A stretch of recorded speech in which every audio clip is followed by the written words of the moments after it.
যাও আমার দরবার থেকে তোরা ভেগে যাও। আজ আমার কোন সুপারিশ তোদের জন্য হবে না রে নাফরমান। দুনিয়ার মজা পাইয়া আজান শুনিয়া মসজিদে যাও নাই, বেপরদায় চলছো।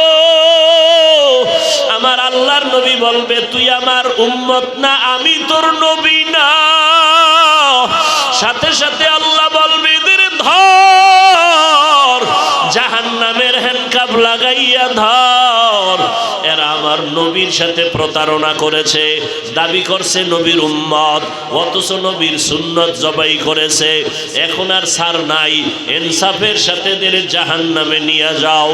এরে নবীর উম্মতের দল, আমার নবীর রেখে যাওয়া সুন্নতের আমল কোন হিন্দু করবে না, বৌদ্ধ করবে না, ইহুদিরা করবে না।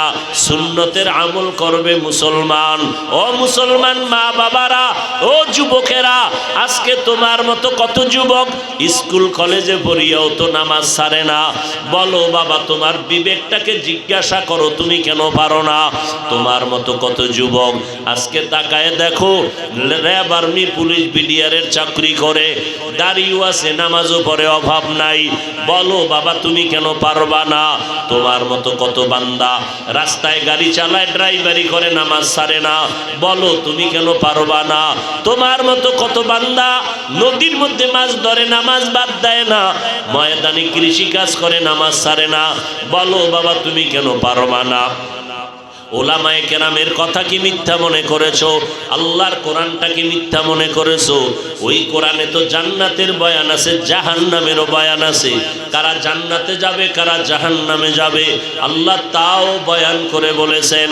ওরে নবীর উম্মতের দল, আল্লাহ পাক তো তওবার দরজা দিয়া বান্দাকে ডাকে, পাহাড় পরিমাণও যদি গুনাহ করো আমার দরবারে তওবা কর, আমি একটা সেকেন্ডে তোমার জীবনের গুনাহগুলো মাফ করে দিব। আজকে আমাকে সবাই কত সম্মান করে, তোমাকে কত সম্মান করে, অথচ তুমি চোখ বন্ধ করে নিজের আমলনামার দিয়ে তাকাও, জীবনে কত অন্যায় করেছো, যেই অন্যায়ের খবর মা বাবা জানলে আর সম্মান দিত না। আল্লাহ বলে বান্দা, আমি জানার পরও তোর উপরে রাগ করে পানি বন্ধ করি নাই, বাতাস বন্ধ করি নাই, বরং আমি আল্লাহ তওবার পথে ডাকতেছি, আয় আয় আয়। ওরে আমার দরবারে এসে একবার আল্লাহ বলে ডাক দাও। যদি একবার আল্লাহ বলিয়া কলিজা দিয়া ডাক দিয়া দুই ফোঁটা চোখের পানি ছেড়ে বলো, দয়ার মালিক, এই ময়দানে আমার মতো গুনাহগার কেউ নাই। আমার গুনার কারণে আমার হাত না পাক, চোখ না পাক, জিহ্বা না পাক, আমার অন্তর না পাক। এই অবস্থায় যদি আজরাইল আসে আমার উপায় নাই, জাহান্নামের আগুন সহ্য করতে পারবো না রে মালিক।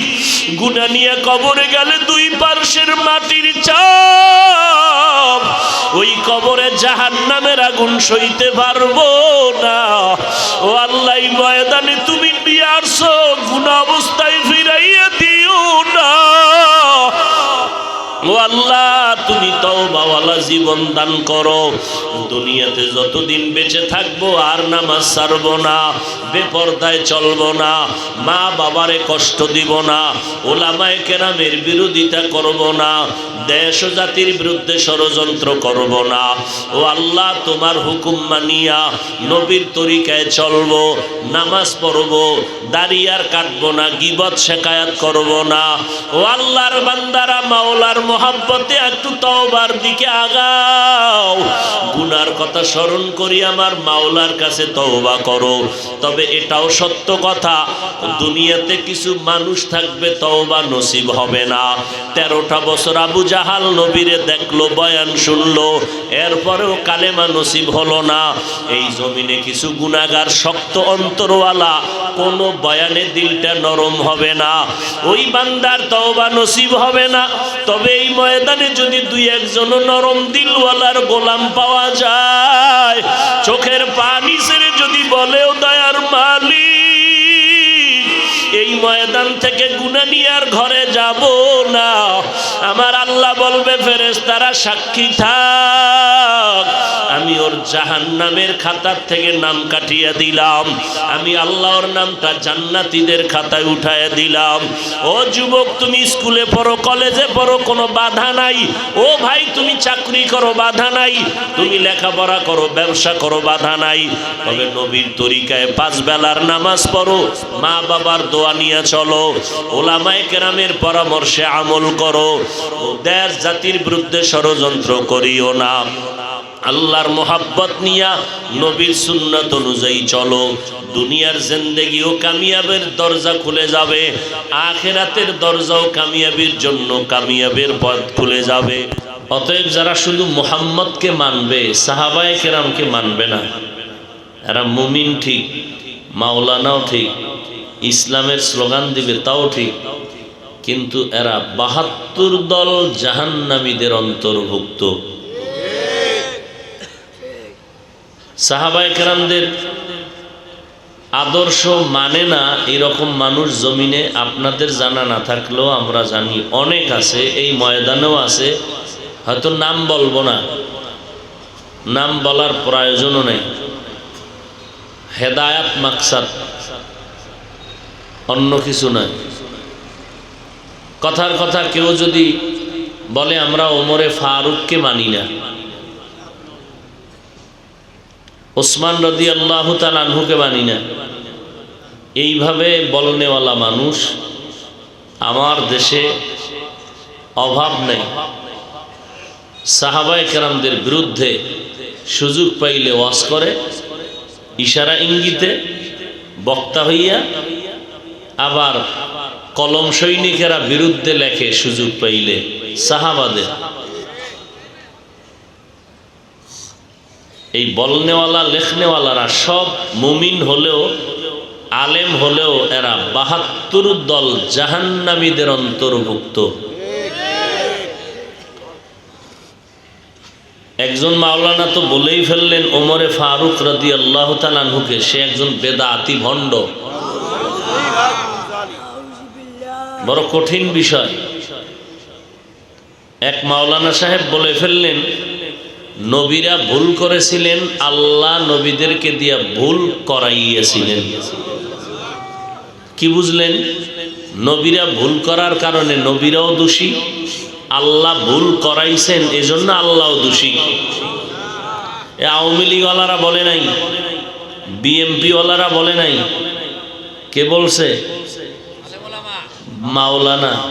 তা আমাদের মতো লঙ্গি ভরা মোল্লা না, দামি টাইটেলওয়ালা মাওলানা,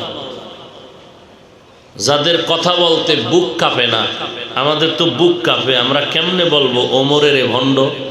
আর এগো বুক কাঁপে না, এত এলেম বেশি, নবীরও ভুল ধরে। এমন দাজ্জাল এরা। আর এক মাওলানা কি বললেন? বলে কোরআন শরীফ পড়ব কি? কোরআনে জাল। নাউজুবিল্লাহ আসে না?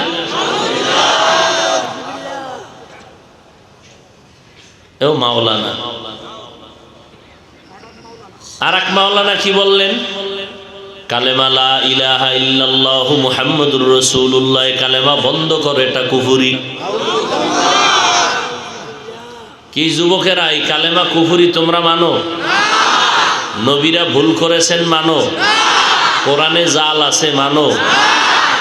ওমরে ফারুক ভণ্ড মানো? না মানলে এই মাওলানাদেরকে চিহ্নিত করো, এরাই ইসলামের ব্যানারওয়ালা ভণ্ড। এদেশের মানুষ পীরের লাইনে যারা ভণ্ডামি করে এদেরকে চিনে, কিন্তু এই ইদানিং কালের যারা আলেম হইয়া ভণ্ডামি করে এদেরকে অনেকে চিনে না। এগো সুন্দর চেহারা মোবারক তোমাদের মোবাইলে আছে, বের করে নিও, এটা গোপন কিছু না। আর এগুলো বলতেই হবে, কারণ এই আকীদা যদি কারো অন্তরে থাকে যে কোরআনে জাল, ও সাথে সাথে বেঈমান।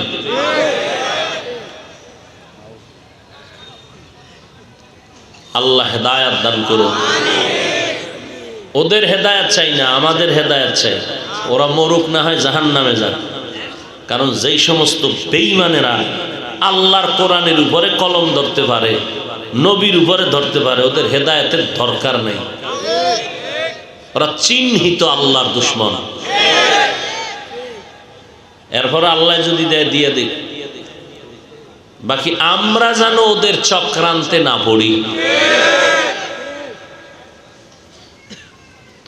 হ্যাঁ, আপনার তো মুরব্বীরা আবার কিছু অতি চালাক আছে, আমাদের থেকে বেশি বুঝে। আমাদের থেকে কি বুঝে? এক লাইন বেশি বুঝে। এক যুবক স্বপ্ন দেখা হুজুরের কাছে গিয়ে, হুজুর স্বপ্ন দেখলাম নবী পিছনে, আব্বায় সামনে। আব্বাই কই? সামনে। নবী খুব খুশি। ইমাম সাহেব পেছনে, আমার আব্বাই গেছি গিয়ে সামনে, যে আলিফ ব্যথা পারে না। ছেলে তো খুব খুশি যে হুজুরের সামনে আমার বাবায়। স্বপ্নের ব্যাখ্যাকারী বুজুর্গ, জগৎ বিখ্যাত ব্যাখ্যাকারী আল্লামা ইবনে সিরিন বলেন, টাকা আসেনি? কয় আছে। বাজারে যাও, কাফনের কাফন কিনে নাও। যাও যাও বাজারে গিয়ে কাফনের কাফন কিনো, কারণ তুমি স্বপ্নে দেখেছো তোমার বাবা নবীর সামনে, ইমামের সামনে।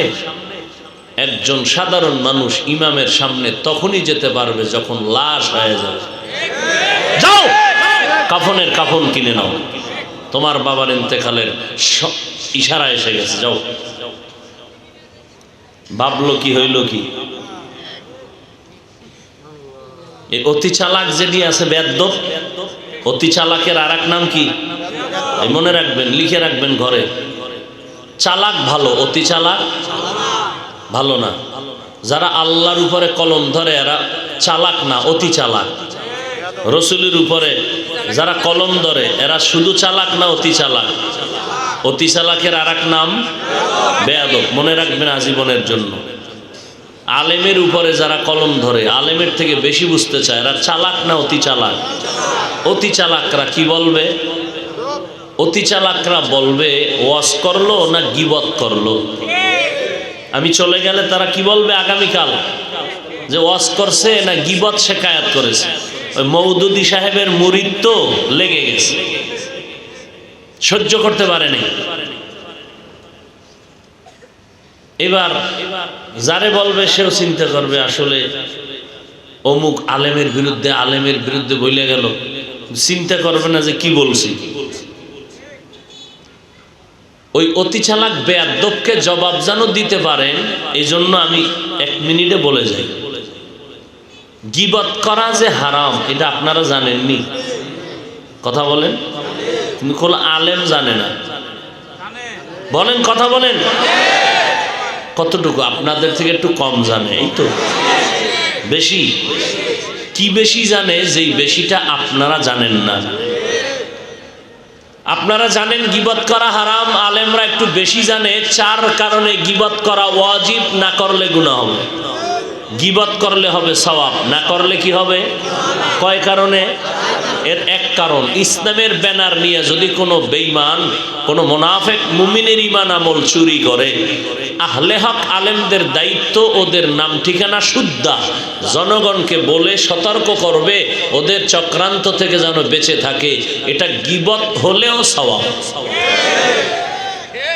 দলিল, ওয়াইলুল লিকুল্লি হুমাযাতিল লুমাযা আল্লাযী জামাআ মালান ওয়া আদ্দাদা ইয়াহসাবু আন্না মালাহু আখলাদা। আসেনি?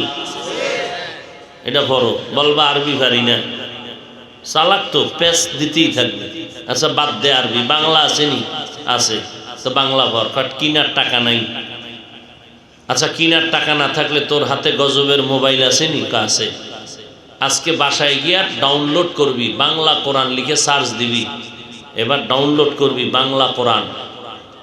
অনেকগুলো আসবে সিরিয়ালে, মারিফুল কোরআন বাংলা তাফসীর, ইবনে কাসির আসবে, নুরুল কোরআন, আনোয়ারুল কোরআন, মারিফুল কোরআন, অনেকগুলো আসবে। তবে তাফহিমুল কোরআন একটা আসলে এটা ডাউনলোড করবি না, এটা মওদুদি সাহেবের ভুলে ভরা তাফসীর, মনে থাকবে। এরপরে ওয়াইলুল লিকুল্লি হুমাযার ভিতরে ঢুকবা, ওখানে লেখা আছে গীবত করা হারাম। ওয়াইল মানে জাহান্নাম। কার জন্য? ওয়াইলুল লিকুল্লি হুমাজাতিন লুমাজাতিন, যারা গীবত করে মানুষের নামে বানাইয়া অপবাদ দেয় এরা জাহান্নামী। এবার বিস্তারিত আলোচনায় আছে গীবত করা হারাম হারাম হারাম, চার কারণে গীবত করা ওয়াজিব, না করলে কি হবে? গুনাহ। হ্যাঁ, এবার আরেকটা বলবে অতি চালাকেরা যে হিংসায় ভরা, স্টেজে উঠলেই আক্রমণ, স্টেজে উঠলেই আক্রমণ। নবীজি ভণ্ডদের বিরুদ্ধে, বাতিলের বিরুদ্ধে কথা বলেছিলেন, জানা থাকলে বলেন। আপনার অন্তর কি বলে, রসুল বাতিলের পক্ষে না বিপক্ষে? কথা বলেন। সাহাবায়ে কেরাম, তাহলে বাতিলের বিরুদ্ধে কথা বলা আজকে থেকে আজীবনের জন্য মনে রাখবেন। ভণ্ডদের বিরুদ্ধে কথা বলা হিংসা নয়, বরং রসুলের সুন্নত। হিংসা না সুন্নত? আরে পাগল, হিংসাই যদি করি তাহলে পাঁচকুল্লি মাথায় দিয়ে অন্য টুপির বিরুদ্ধে ওয়াজ করতাম, কওমি মাদ্রাসায় পড়ে অন্য প্রতিষ্ঠানের বিরুদ্ধে ওয়াজ করতাম, তাবলিগের পক্ষে বললাম, তাবলিগ যারা করে না তাদের বিরুদ্ধে বলতাম। ওই কোনোদিন তো বলি নাই। এমনকি এই কথাও বলি নাই যে কওমি মাদ্রাসায় পড়ো নাইলে গুনাহ হবে, চরমনাই যাও না হয় গুনাহ হবে, ওই একদিনও তো বলি নাই। সারা বছর দৌড়াইয়া, রাত নাই দিন নাই চিল্লাইয়া মানুষের হাতে পায়ে ধরে দুইটা স্লোগান অন্তরে ঢুকাইতে চাই। কয় স্লোগান? এক স্লোগান, জীবনে যতদিন বেঁচে থাকবা মানুষ আল্লাহর গোলামি করবা, জীবনে যতদিন বেঁচে থাকবা মদিনার আদর্শ মতো চলবা। আর কারো গোলামি করা যাবে না, কারো আদর্শ মানা যাবে না। আল্লাহ বুঝার তৌফিক দান করে।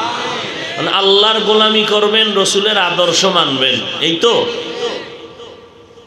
এই দুইটা স্লোগান অন্তরে ঢুকাইয়া চলতে গেলে আপনি আগাইতে পারবেন না একা একা। কেন? আপনি আমি দুর্বল। আল্লাহ বানানোর সময় বানাইছেনই দুর্বল করে। ওয়া খুলিকাল ইনসানু যায়ীফা, আল্লাহ বলেন আমি দুর্বল করে তোমাদেরকে সৃষ্টি করেছি। তোমরা কি পরিমাণ দুর্বল! একটা পিপিলিকার কাছেও মানুষ বড় দুর্বল, একটা মশার কাছেও মানুষ বড় দুর্বল। হাঁটার বেলায় আমরা দুর্বল, খানার বেলায় দুর্বল, মেধার বেলায় দুর্বল। দুনিয়ার লাইনে আমাদের মেধা কম, আখিরাতের লাইনেও আমাদের মেধা বড় দুর্বল। আমরা খাইতেও কম পারি, ঘুমাইতেও কম পারি, হাঁটতেও পারি না। এমনভাবে আমরা দুর্বল। আল্লাহ আমাদের বানানোর সময় দুর্বল করে বানাইছেন। এক কথায় আমাদের মতো দুর্বল জমিনে কোনো প্রাণী আল্লাহ বানান নাই, আমাদের মতো দুর্বল কোনো প্রাণী নাই। দুনিয়ার লাইনে আমরা এতটাই যে দুর্বল, একজন MBBS doctor, FRCS doctor certificate নিয়ে বসলো চেম্বারে, 1000 টাকা 500 টাকা ভিজিট নেয়, কিন্তু MBBS ডাক্তারের সার্টিফিকেট নিয়ে 10 জন ডাক্তার বসলো একটা থানা শহরে অথবা জেলা শহরে, মুন্সিগঞ্জ শহরে। MBBS ডাক্তার আছে 10 জন, 10টা চেম্বার খোলা। এক ডাক্তার আপনি গিয়া বললেন আমার পেটের রোগটা কমপ্লিট ভালো করে দেন। ডাক্তার বলে আমি পারবো না। কেন? আপনি কি ডাক্তার না? বলে আমি নাক কান গলা বিশেষজ্ঞ, আমি পেট নিয়ে বিশেষজ্ঞতা অর্জন করি নাই। পেটের বিষয়ে যারা মেডিসিনের ডাক্তার এদের কাছে যাও। এইবার আপনি পেটের ডাক্তারের কাছে গিয়া যদি বলেন ডাক্তার সাহেব এত দামি ডাক্তার আপনি, 5 মিনিট সময় দেন, 1000 টাকা ভিজিট নিয়ে যান, আমার কানের মধ্যে সমস্যার সমাধান করেন। বলে আমি পেট নিয়ে গবেষণা করেছি, নাক কান গলা নিয়ে গবেষণা করি নাই। যাও, এই বিষয়ে আমি বড় দুর্বল। একে অন্যের কাছে বড় দুর্বল।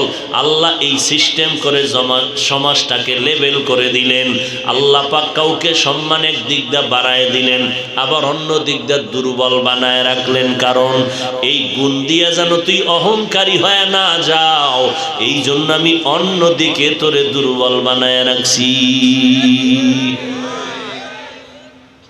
আমি ওয়াজ করতে পারি, সারা রাত বসায় দাও, বয়ান চলবে। কারণ আমার ঘরে চাউল লাগবে না, চাউলের জন্য আমার দোকানের কাছে যেতে হবে। আমি যদি এখন বাহাদুরি করি, কোনো টাকা টোকা নাই, আমি না এত বড় হুজুর, এত ভক্তবৃন্দ, আমার বিনা টাকায় চাল ঘরে দিয়ে যাবি, দেবে কেউ? আমি ওই বিষয়ে বড় দুর্বল। নদীর মধ্যে মাছ আছে, খুব খাইতে মনে চায়, আমার দ্বারা কিয়ামতের আগেও সম্ভব না মাছ ধরার। আল্লাহ আর একটা দল মানুষকে সেখানে বানায় রাখছে, ওরা রাত নাই দিন নাই শীত নেই গরম নাই, ওরা মাছগুলো ধরে ধরে আমাদের হাতে দিবে, আমরা খাবো। তাহলে আমার আছে টাকা, নাই মাছ নাই তরকারি, আমি মাছওয়ালার কাছে বড় দুর্বল। মাস্তানি চলবে না, কোনো গরিবের রাতের কিছু খামু না, তাহলে তোর কপালে আলু ভর্তাও নেই, তুই না খায় মর। আল্লাহ বানানোর সময় দুর্বল করে বানাইলেন, মেধার বেলায় আমরা বড় দুর্বল। দুনিয়ার লাইনে দেখাইলাম কি পরিমাণ দুর্বল।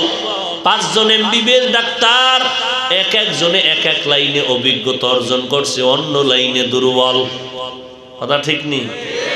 লিভারের ডাক্তার আলাদা, গ্যাসের ডাক্তার আলাদা, ঠিক নেই? কণ্ঠের ডাক্তার আলাদা, নাক কান গলা আলাদা, মাথা নিয়ে গবেষণা করে আলাদা, এক একজনে এক এক লাইনে আগানো, আর একদিকে দুর্বল। কেন? আল্লাহ সামাজিক অবস্থাকে ব্যালেন্স করে দিলেন যেন সুন্দরভাবে জিন্দেগি চলে। তুমিও ওনার কাছে দুর্বল, ওই বান্দাও তোমার কাছে অন্য দিক থেকে দুর্বল। আবার একটা গুণ আছে, যেই গুণে বান্দা সম্মানে চলবে, এই সম্মানে যেন অহংকারী না হয়, দুর্বল পয়েন্টটাও আবার রেখে দিল। আখিরাতের লাইনও আমরা বড় দুর্বল। যারা কোরআন শরীফ পড়তে পারে না, যারা কোরআন পড়তে পারে তাদের কাছে দুর্বল। আবার কোরআন শরীফ পড়তে পারে, অর্থ জানে না, অর্থ যারা জানে তাদের কাছে দুর্বল। যেই বান্দা কোরআনের অর্থ জানে, তাফসির জানে না, তাফসিরওয়ালার কাছে দুর্বল। আবার তাফসিরওয়ালা কোরআনের তাফসির করতে পারে, কোরআন হাদিস রিসার্চ করে ফতোয়া দিতে পারে না, ওই বান্দা মুফতি সাহেবের কাছে দুর্বল। এখন আমার টার্গেট, আমি জান্নাতে যাব, জান্নাত পাবো মরণের পর, হাসরের বিচারের পর। সেই জান্নাতটা আমার ওপেন ভাবে আমার নাম লেখাইয়া নিতে হবে এই দুনিয়ার জমিনে। কিন্তু আমি চলবো কেমনে? জান্নাতের পথে আগাইতে গেলে আমার একা একা যাওয়া সম্ভব না, কারণ আমি বড় দুর্বল। একদিকে আমি দুনিয়ার লাইনে দুর্বল, আখিরাতের লাইনেও বড় দুর্বল। এদিকে আমি কেমনে আগাবো? অন্যদিকে আবার যেই দুনিয়াতে বৈশা আমি জান্নাতের কাজটা করব, সেই দুনিয়ার পরিবেশটা বড় নাপাক। দুনিয়ার পরিবেশ পাক না নাপাক? দেখছেন নি, অজের প্যান্ডেলে বইছে, এখানে বইও বাদাম, এখানে বইয়ে বুট খায়, এখানে বইয়ে পান খায়, আবার বাইরে গিয়ে একটু বিড়ি টাইনে খাড়ায়। তো বুঝেননি কি পরিমাণ অপবিত্র দুনিয়ার পরিবেশটা। অজের প্যান্ডেল আইছে, বেহেশতের বাগান, বসলেই গুনামাল। এখানে আইয়াও পান খাওয়া লাগবে আধা ঘন্টা বয়ানের টাইমে, এখানে চা টানা লাগবে, এখানে আইসাও আপনার বিড়ি টানার মাথা গরম হয়ে যায়, বাইরে গিয়ে টানতেই হবে। এই যে এক অবস্থা, তাহলে আপনি নেক আমল করবেন কিভাবে? মসজিদের ভেতরে যাবেন, নিরাপদ জায়গা, নিরাপদ না? কিন্তু না, সেখানেও যাবেন, মোবাইলের এমন রিংটোন বেজে উঠলো, নামাজে দাঁড়ায় গেলাম, এমন মনটা নরম হয়ে গেছে, আল্লাহর সামনে দাঁড়ানো, এত মোহাব্বতে নামাজ পড়ি, মোবাইল এসে এমন একটা আওয়াজ দিল, আমার খেয়ালটা নষ্ট হয়ে গেল, মসজিদের পরিবেশটাও বেতাল হয়ে গেল। আচ্ছা, আমি মোবাইল নিয়ে না, আমি বড় ভালো মানুষ, আর একজন চাচায় মোবাইল নিয়া, এবার সে তো আর রিংটোন বন্ধ করতে পারে নাই, এমন রিংটোন বাজলো, ইমাম সাহেবের কেরাত পুবে গেছি গা, এখন আর পশ্চিমে নাই, কলবের হালাত সবার নষ্ট হয়ে গেছে। এই চাচায় আবার কি করছে, ডান পকেটে হাত দিয়ে দেয়, মোবাইল কই দেয়, ওই পকেটে নাই, নামাজের ভিতরেই, আবার বাম পকেটে দিল, ওখানে বাইর কইরা সামনে আনছে, এবার তাই কোনটায় চাপ দিলে এটা বন্ধ হইব, এটার খুঁজতে খুঁজতে 1.5 মিনিট গেছি গা, নামাজ কই, মোবাইল কই, আল্লাহ কই। হাসেন আপনারা? এই আকামগুলো চলেনি? ফতুয়া তো দিয়ে দিছে মুফতি সাহেবরা যে চাপ দিয়ে বন্ধ করো, এমনি বাইর কইরা এরপরে বাটন বটন খুইজা এরপর দোনো হাত দিয়া একটা কারবার শুরু করছে নামাজের ভিতরে।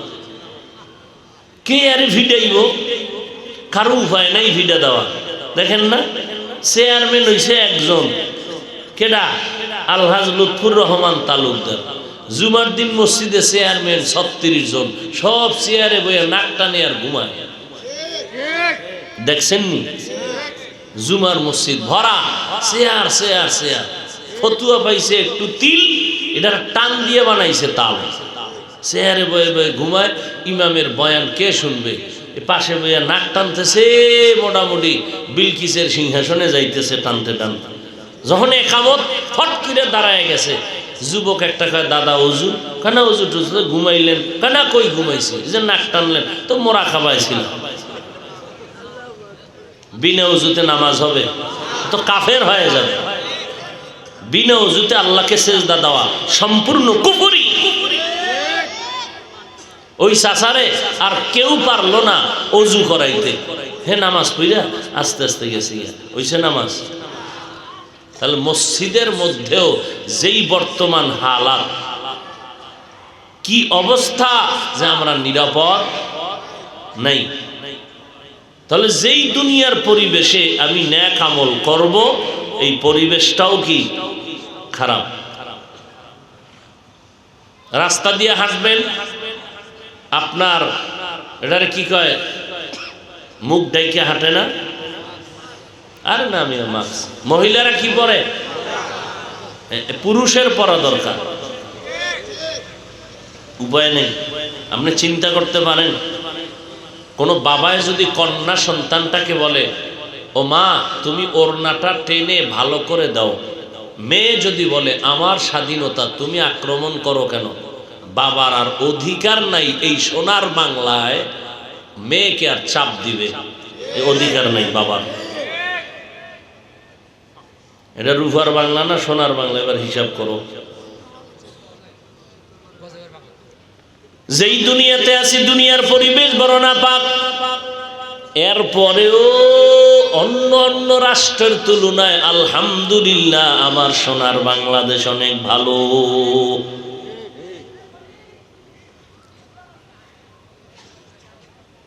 তাহলে দুনিয়ার পরিবেশটাও নাপাক।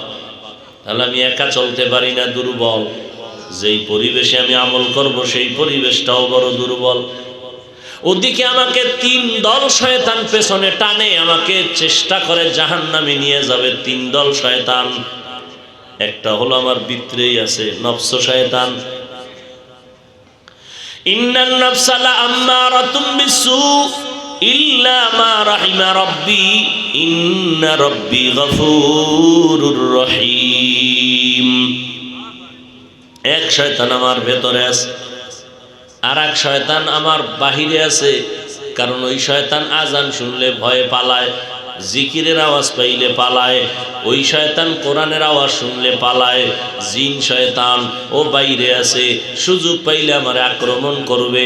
আর একটা শয়তান আমার ঘরের ভেতরে, আমি যেখানে যাই ওই শয়তান আমার সাথে সাথে যায়। ওই শয়তানের নাম হলো মানুষরূপী শয়তান। ওই শয়তান আমার স্ত্রীও হইতে পারে, হ্যাঁ, আমার সন্তানও হইতে পারে। এত ইবাদত লাগেনি, বাস কে কইছে ছেলে মানুষ শয়তান। মায় ডাক দিয়ে কয়, বাবা রোজার মাস, রোজা রাখ। বাবা কয় শরীর নষ্ট হবে। বাপ হইয়া মানুষ রূপী শয়তান। এরম বাবা নাই? ছেলে বলে বাবা নিজের হাতে কামাই কইরা খাবো, খাওয়াবো, যৌতুকের নামে শ্বশুর বাড়ির থেকে হারাম আনবো না।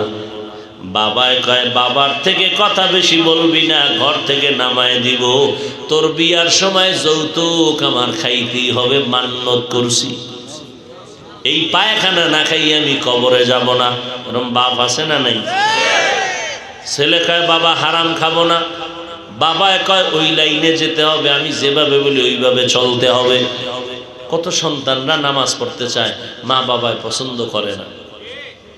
কত সন্তানরা নবীর তরিকায় চলতে চায়, মা বাবা চলতে দেয় না। ঢাকা শহর এলাকায় যাবেন, ভাড়াটিয়া যারা আছে বিল্ডিংয়ে আছে না, অনেক ভাড়াটিয়ারা আফসুস করে ফজরের সময় মসজিদে যাবে নামাজ পড়তে, মালিক সাহেব তালা খোলার চাবি দেয় না। এরম নাই? আল্লাহ হেদায়াত দান করুন। দুনিয়ার পরিবেশ নাপাক, আমি ব্যক্তিগতভাবে দুর্বল, আবার আমাকে তিন দল শয়তান পেছনে টানে আমাকে জাহান্নামে নেওয়ার জন্য। এই অবস্থায় আমি সামনে কেমনে আগাই? আল্লাহ কয় সাহায্য ছাড়া চলার কোনো পথ আর খোলা নাই।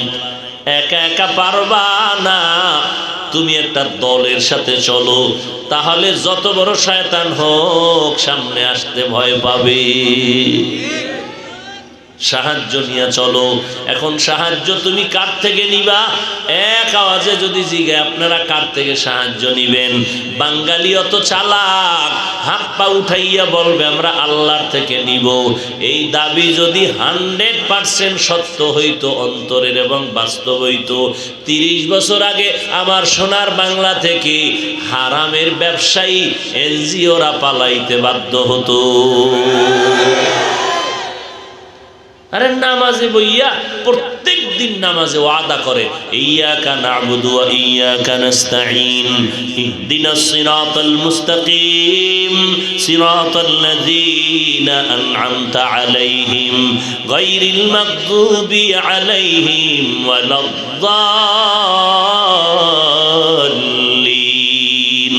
নামাজে দাঁড়াইয়া ওয়াদা করে, ইয়্যাকা না'বুদু, আল্লাহ আপনারই ইবাদত করি, ওয়া ইয়্যাকা নাস্তাঈন, আপনার কাছে এই সাহায্য প্রার্থনা করি। নামাজের পরে বিড়ি, হ্যাঁ, হারাম খাওয়ার জন্য পাগল হয়ে গেল। আহা, নিজের ছেলে নাই, কি করছে? ভাইয়ের ছেলের লয়ে ধইরা লয়ে গেছে ব্যাংকে, এই ওর নামে লোন দাও। আসেনি এরকম? আল্লাহর দুশ্মন, আল্লাহর লানত, ফেরেশতাদের লানত, দুনিয়ার সব মাখলুকাতের লানত। কারণ এই হারাম যারা খায় আর অল টাইম আল্লাহ পাক অভিশাপ দেয় এদের উপরে। এই সুদ ঘুষের সাথে জড়িত, মায়ের সাথে 24টা ঘন্টার প্রত্যেক সেকেন্ডে জিনার গুনাহ লেখা হয়। তুমি হারাম খাইয়া মায়ের সাথে জিনার গুনাহ করবা, আর আল্লাহ তোমারে সালাম দিব জান্নাতে নেওয়ার জন্য। এত সোজা। সাহাবায়ে কেরাম আমল করেছেন, কোনো ভেজাল নাই, এলেমের অভাব নাই, তাকওয়ার অভাব নাই, আমলের অভাব নাই, ইখলাসের অভাব নাই। আল্লাহ তাদের আমলের ভিতরে ঈমানের কারণে খুশি হইয়া আল্লাহ তাআলা তাদেরকে জান্নাতের সার্টিফিকেট দিয়ে দিলেন। এরপরও ইতিহাস পড়ে দেখবেন, আমার নবীর সাহাবী জান্নাতের বান্দা আবু বকর সারা রাত্র নামাজে জীবন ভর কান্না করলেন। হাসরের ময়দানে আমি কেমনে একা মাওলার আদালতে দাঁড়াবো? বকরির একটা বাচ্চা হাতের মধ্যে নিয়ে কয়, বকরির বাচ্চা তোর কপাল বড় ভালো, আমি আবু বকরের বড় ভয়।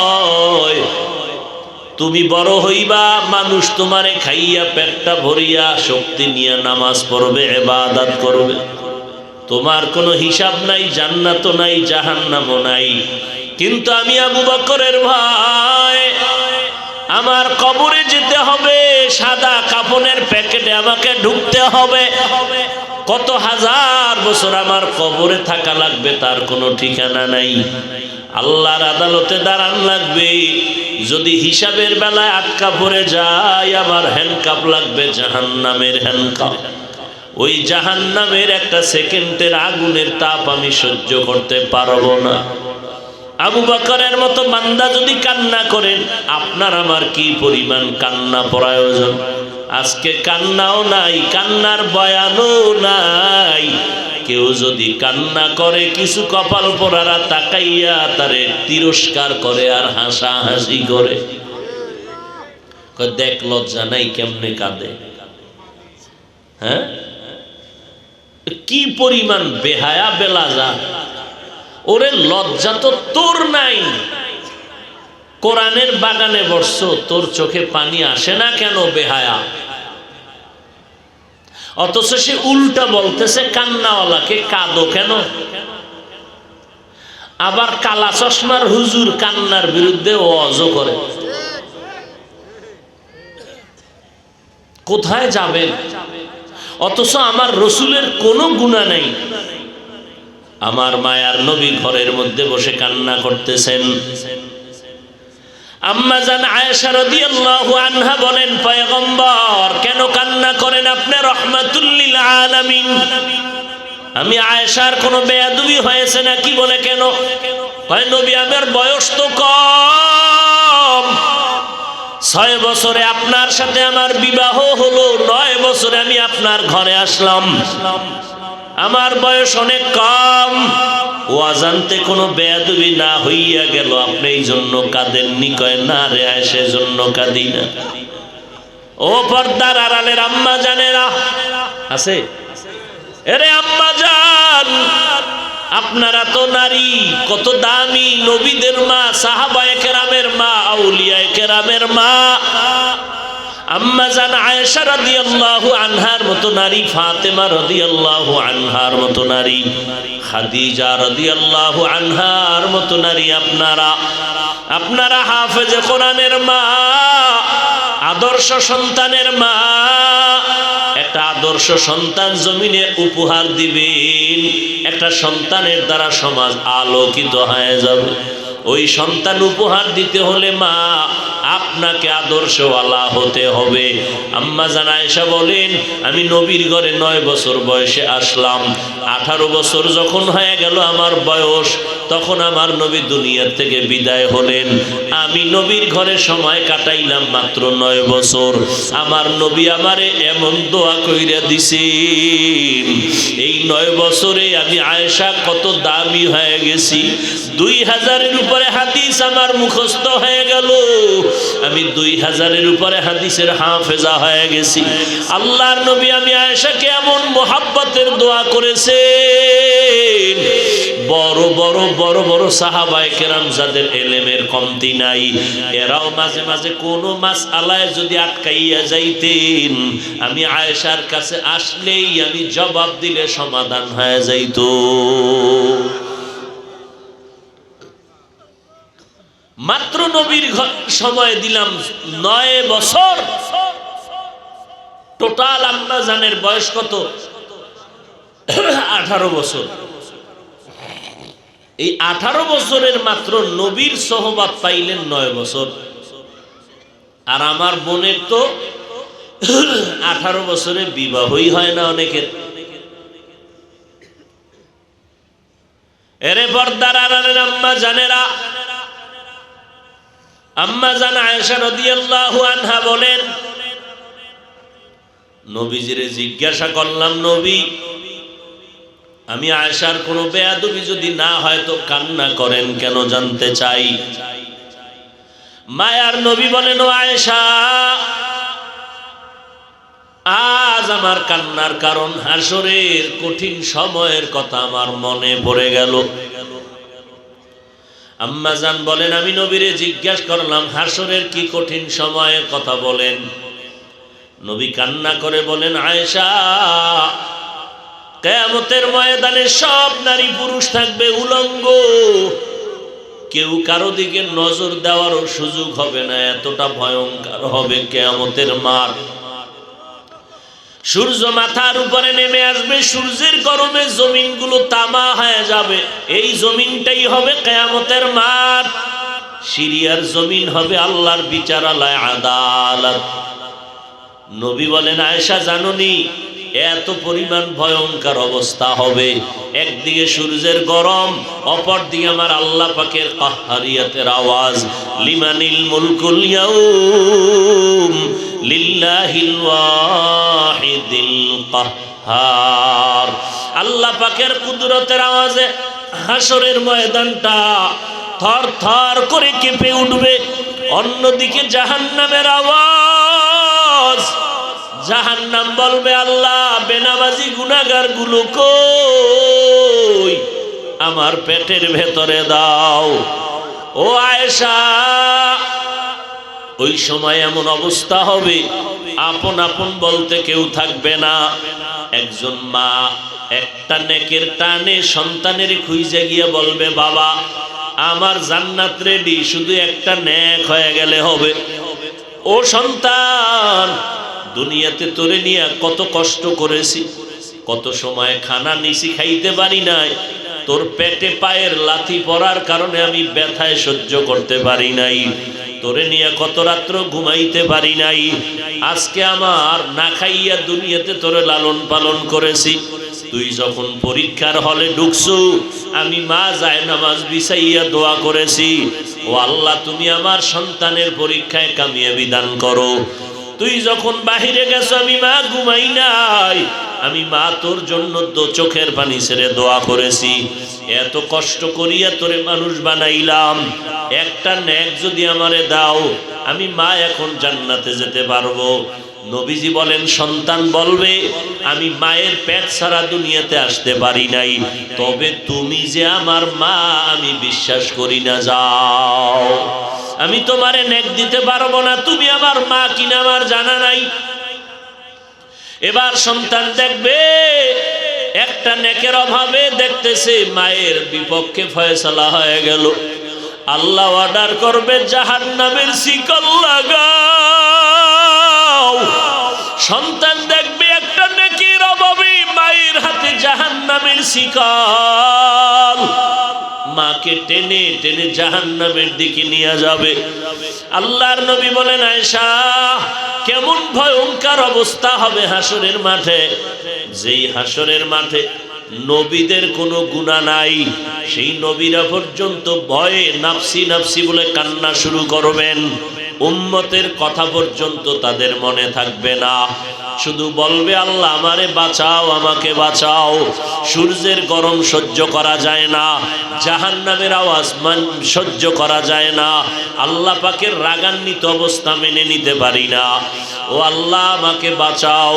উম্মতের চিন্তা নাই, আদম কান্না করবে আমাকে বাঁচাও, মুসা নবী কান্না করবে আমাকে বাঁচাও, ঈসা নবী কান্না করবে আমারে বাঁচাও, ইব্রাহিম নবী কান্না করবে আল্লাহ আমারে বাঁচাও। আম্মা জান আয়েশা বলেন, নবী তখন আপনি কি করবেন? আপনি তো দোজাহানের সরদার, আপনি তো রহমাতুল লিল আলামিন। মায়ার নবী বলেন, আয়েশা ওই সময় আমি মুহাম্মদ আমাকে বাঁচাও বাঁচাও বলে একটা আওয়াজও দিব না, আমি তখন সাথে সাথে মাকামে মাহমুদের মধ্যে সিজদায় পড়ে যাব আর বলবো আল্লাহ আমার উম্মতের বাঁচাও, আমার একটা উম্মত যেন জাহান্নামে না যায়, আমার একটা উম্মত জাহান্নামে গেলে আমি মুহাম্মদ জান্নাতে যাব না। আমার আল্লাহ বলবে, নবী কাঁদবেন না, মাথা উঠায় নেন, আপনার উম্মতগুলোকে আপনি বাছাই করিয়া করিয়া জান্নাতের দিকে নিয়ে যান। আমার নবী এবার বাছাই করতে গিয়া হাজার কোটি মানুষ, লক্ষ কোটি মানুষ আর নবী বাছাই করিয়া নিবে। আম্মা জান আয়েশা বলে, নবী কেমনে চিনবেন কে আপনার উম্মত? নবী বলে, যেই উম্মতগুলো ওযু বানাইয়া 5 বেলার নামাজ আদায় করত, ওদের ওযুর অঙ্গগুলো নূরের আলোতে ঝলমল করতে থাকবে, আমি দেখব ওদের চেহারার ভিতরে নূরের আলো দেখা যায়, ওদের নূরের আলোগুলো দেখে দেখে আমি মুহাম্মদ ওদের বাছাই করিয়া করিয়া জান্নাতে নিব। ওই সময় আমি জান্নাতে না নিয়ে কাউকে যাব না। তবে আয়েশা সাবধান, আমার উম্মতের আমি দইরা কাউসারের কিনারায় নিয়ে যাব হাউজের পানি পান করানোর জন্য। যেই হাউজে কাউসারের এক ফোঁটা পানি দিলে আর জীবনে পিপাসা লাগবে না। তবে আয়েশা শুনিয়ে রাখো, এমনও উম্মত তখন আমার পেছনে লাইনে দাঁড়াবে, যেই উম্মত গুলো পানি পান করতে গিয়া হঠাৎ দেখবো আমার সামনে একটা পর্দা পড়ে গেছে, আমি বলবো ফেরেশতা আমার উম্মত এখন লাইনে দাঁড়ানো, পর্দা দিলে কেন?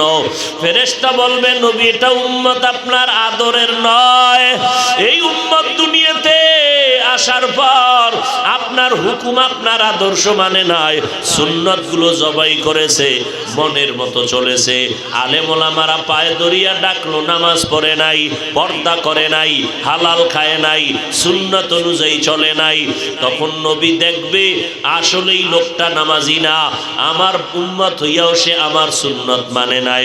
নবী বলে, আয়েশা তখন আমি রাগান্বিত হইয়া আমি বলবো, সোহকান সোহকা লিমান গাইয়ারা মিন বাদি, যাও আমার দরবার থেকে তোরা ভেগে যাও, আজ আমার কোন সুপারিশ তোদের জন্য হবে না রে নাফরমান। লজ্জা পাইয়া আজান শুনিয়া মসজিদে যাও নাই, বেপরদায় চলছো, আমার আল্লাহর নবী বলবে তুই আমার উম্মত না, আমি তোর নবী না। সাথে সাথে আল্লাহ বলবে এদের ধর, জাহান্নামের হ্যান্ডকাপ লাগাইয়া ধর। এরা আমার নবীর সাথে প্রতারণা করেছে, দাবি করছে নবীর উম্মত, অথচ নবীর সুন্নত জবাই করেছে। এখন আর ছাড় নাই, ইনসাফের সাথে এদের জাহান্নামে নিয়ে যাও। এরে নবীর উম্মতের দল, আমার নবীর রেখে যাওয়া সুন্নতের আমল কোনো হিন্দু করবে না, বৌদ্ধ করবে না, ইহুদিরা করবে না, সুন্নতের আমল করবে মুসলমান। ও মুসলমান মা বাবারা, ও যুবকেরা, আজকে তোমার মতো কত যুবক স্কুল কলেজে পড়িয়াও তো নামাজ ছাড়ে না। বলো বাবা, তোমার বিবেকটাকে জিজ্ঞাসা করো, তুমি কেন পারো না? তোমার মতো কত যুবক আজকে তাকায় দেখো, র্যাব, আর্মি, পুলিশ, বিডিআরের চাকরি করে, দাড়িও আছে, নামাজও পড়ে, অভাব নাই। বলো বাবা, তুমি কেন পারবা না? তোমার মতো কত বান্দা রাস্তায় গাড়ি চালায়, ড্রাইভারি করে, নামাজ ছাড়ে না। বলো তুমি কেন পারবা না? তোমার মতো কত বান্দা নদীর মধ্যে মাছ ধরে, নামাজ বাদ দেয় না, ময়দানে কৃষি কাজ করে, নামাজ ছাড়ে না। বলো বাবা, তুমি কেন পারবা না? ওলামায়ে কেরামের কথা কি মিথ্যা মনে করেছো? আল্লাহর কোরআনটাকে মিথ্যা মনে করেছো? ওই কোরআনে তো জান্নাতের বয়ান আছে, জাহান্নামেরও বয়ান আছে। কারা জান্নাতে যাবে, কারা জাহান্নামে যাবে, আল্লাহ তাও বয়ান করে বলেছেন। ওরে নবীর উম্মতের দল, আল্লাহ পাক তো তওবার দরজা দিয়া বান্দাকে ডাকে, পাহাড় পরিমাণও যদি গুনাহ করো আমার দরবারে তওবা কর, আমি একটা সেকেন্ডে তোমার জীবনের গুনাহগুলো মাফ করে দিব। আজকে আমাকে সবাই কত সম্মান করে, তোমাকে কত সম্মান করে, অথচ তুমি চোখ বন্ধ করে নিজের আমলনামার দিয়ে তাকাও, জীবনে কত অন্যায় করেছো, যেই অন্যায়ের খবর মা বাবা জানলে আর সম্মান দিত না। আল্লাহ বলে বান্দা, আমি জানার পরও তোর উপরে রাগ করে পানি বন্ধ করি নাই, বাতাস বন্ধ করি নাই, বরং আমি আল্লাহ তওবার পথে ডাকতেছি, আয় আয় আয়। ওরে আমার দরবার আইসা একবার আল্লাহ বলে ডাক দাও। যদি একবার আল্লাহ বলিয়া কলিজা দিয়া ডাক দিয়া দুই ফোঁটা চোখের পানি ছেড়ে বলো, দয়ার মালিক, এই ময়দানে আমার মতো গুনাহগার কেউ নাই। আমার গুনার কারণে আমার হাত না পাক, চোখ না পাক, জিহ্বা না পাক, আমার অন্তর না পাক। এই অবস্থায় যদি আজরাইল আসে আমার উপায় নাই, জাহান্নামের আগুন সহ্য করতে পারবো না রে মালিক। গুনাহ নিয়ে কবরে গেলে দুই পার্শ্বের মাটির চাপ, ওই কবরে জাহান্নামের আগুন সইতে পারবো না। ও আল্লাহ, ময়দানে তুমি নিয়ে আসো, গুনাহ অবস্থায় ফিরাইয়া দিও না। ও আল্লাহ, তুমি তওবাওয়ালা জীবন দান করো। দুনিয়াতে যতদিন বেঁচে থাকবো আর নামাজ ছাড়বো না, বেপরদায় চলবো না, মা বাবারে কষ্ট দিব না, ওলামায়ে কেরামের বিরোধিতা করব না, দেশ ও জাতির বিরুদ্ধে ষড়যন্ত্র করব না। ও আল্লাহ, তোমার হুকুম মানিয়া নবীর তরিকায় চলবো, নামাজ পড়বো, দাড়ি আর কাটবো না, গীবত শেকায়াত করব না। ও আল্লাহর বান্দারা, মাওলার মোহাব্বতে একটু তওবার দিকে আগাও। গুনার কথা স্মরণ করি আমার মাওলার কাছে তওবা করো। তবে এটাও সত্য কথা, দুনিয়াতে কিছু মানুষ থাকবে তওবা নসিব হবে না। 13টা বছর আবু জাহাল নবীরে দেখলো, বয়ান শুনলো, এরপরেও কালেমা নসিব হলো না। এই জমিনে কিছু গুনাহগার শক্ত অন্তরওয়ালা, কোনো বয়ানে দিলটা নরম হবে না, ওই বান্দার তওবা নসিব হবে না। তবে এই ময়দানে যদি দুই একজন নরম দিলওয়ালার গোলাম পাওয়া যায়, চোখের পানি ছেড়ে যদি বলেও দয়ার মালিক, এই ময়দান থেকে গুনাহ নিয়ে আর ঘরে যাব না, আমার আল্লাহ বলবে ফেরেশতারা সাক্ষী থাক, আমি ওর জাহান্নামের খাতার থেকে নাম কাটিয়ে দিলাম, আমি আল্লাহর নামটা জান্নাতীদের খাতায় উঠায় দিলাম। ও যুবক, তুমি স্কুলে পড়ো, কলেজে পড়ো, কোনো বাধা নাই। ও ভাই, তুমি চাকরি করো, বাধা নাই। তুমি লেখাপড়া করো, ব্যবসা করো, বাধা নাই। তবে নবীর তরিকায় 5 বেলার নামাজ পড়ো, মা বাবার দোয়া নিয়ে চলো, ওলামায়ে কেরামের পরামর্শে আমল করো। দেশ জাতির বিরুদ্ধে ষড়যন্ত্র করিও না। আল্লাহর মোহাব্বত নিয়া নবীর সুন্নাত অনুযায়ী চলো। দুনিয়ার জিন্দেগিও কামিয়াবের দরজা খুলে যাবে, আখিরাতের দরজাও কামিয়াবির জন্য কামিয়াবের পথ খুলে যাবে। আল্লাহর কাছে তওবা করার যদি অন্তর তৈরি হয়, অন্তরে যদি কোনো দুর্বলতা না থাকে, মনে মনে আমার আল্লাহকে ডাকো আর বলো, ও আল্লাহ, জীবনে যত অন্যায় করেছি, মনে হয় যেন এই ময়দানে আমার মতো অন্যায়কারী কেউ নাই। আজকে তওবার নিয়ত করে ফেললাম, মরিয়া গেল আর নামাজ ছাড়ব না, আর গুনার পথে যাব না। আল্লাহ আমাদের সবাইকে তওবাওয়ালা জিন্দেগি দান করেন, আমাদের তওবার উপরে মজবুত হইয়া চলার তৌফিক দান করেন। আমিন। আলহামদুলিল্লাহি রাব্বিল আলামিন, ওয়াসসালাতু ওয়াসসালামু আলা সাইয়্যিদিল আম্বিয়া ওয়াল মুরসালিন। চাকরিজীবীরা হাত তুলেছেন। আয় আল্লাহ, আমার কলিজার টুকরা কত যুবক, কত ছাত্র ভাই, পর্দার আড়ালের কত মা বোনেরা, আপনি কারো হাত খালি ফিরাইয়া দিয়েন না। আয় আল্লাহ, আমরা তওবার নিয়তে হাত তুলেছি, আর গুনাহ করব না। আয় আল্লাহ, গুনাহ নিয়ে কবরে যেতে চাই না। গুনাহ নিয়ে কবরে গেলে জাহান্নামের আগুন সইতে পারবো না, মাটির চাপ সহ্য করতে পারবো না, একটা মশার কামড় সইতে পারি না রে যুবক।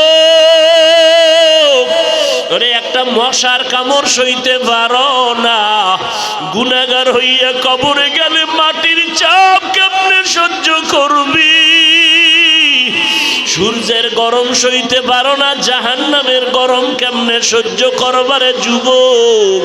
আমার মাওলার কাছে চোখের পানি ছেড়ে তওবা করো। ওরে, গুনার কারণে দিলটা পাথর, চোখে পানি নাই। কান্নাওয়ালা চক্ষু দান করেন আল্লাহ, কান্নাওয়ালা চক্ষু দান করেন, কান্নাওয়ালা চক্ষু দান।